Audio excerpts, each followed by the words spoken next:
Hello అండి, అందరికీ నమస్తే. ఈరోజు రెసిపీ వచ్చేసి నువ్వుల అన్నం అండి. చాలా రుచిగా టేస్టీగా ఉంటుంది. ఒక 4 ఐటమ్స్తోనే మనం ఈ రైస్ని తయారు చేసుకోవచ్చు. ఇంట్లో ఉన్న ఐటమ్స్తోనే మనకి కూరగాయలు ఏమీ లేనప్పుడు ఇలాంటి రైస్ సింపుల్గా తయారు చేసి మనం అప్పటికప్పుడు లంచ్ బాక్స్లోకి అలాగే పిల్లలకు తినడానికి కూడా చాలా బాగుంటుంది. ఫుల్ కప్పు రైస్కి 4 టీ స్పూన్ల నువ్వులు తీసుకోండి.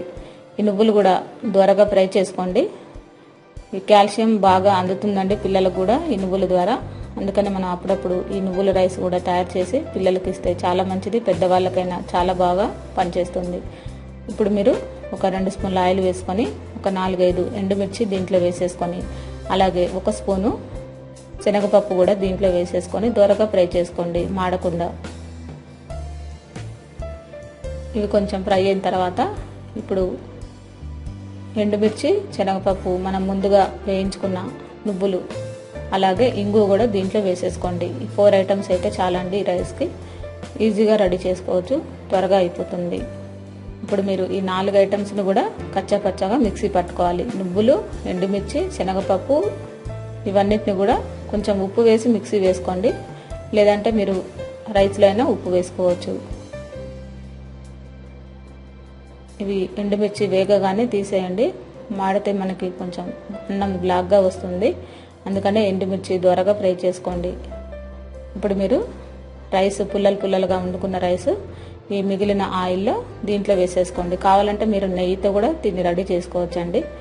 ఇప్పుడు మీరు ఈ రైస్ని కంప్లీట్గా దీంట్లో వేసి తగినంత ఉప్పు మీరు రుచికి తగ్గట్టు వేసుకొని అలాగే మనం కచ్చపచ్చగా మిక్సీ పట్టుకున్న నువ్వులు అలాగే ఎండుమిర్చి అలాగే శనగపప్పు ఇంగువ ఈ మిశ్రమాన్ని దీంట్లో వేసేసుకోండి.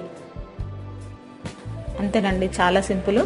ఈ పౌడర్ అంతా కూడా అన్నంలోకి కలిసేలాగా కలుపుకోండి.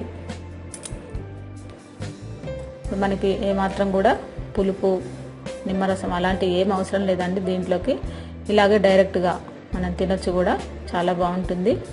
ఈ పౌడర్ అంతా కూడా మనకి ఈ రైస్లో కలిసేలాగా కలుపుకోండి. మీరు కావాలంటే నెయ్యి వేసుకోవచ్చు పోపులో, అంతే. చాలా రుచిగా ఉంటుంది. ఓకేనా ఫ్రెండ్స్, ఇది చాలా సింపుల్గా ఈజీగా అయిపోయే ఐటమ్ మీకు చూపిస్తున్నాను.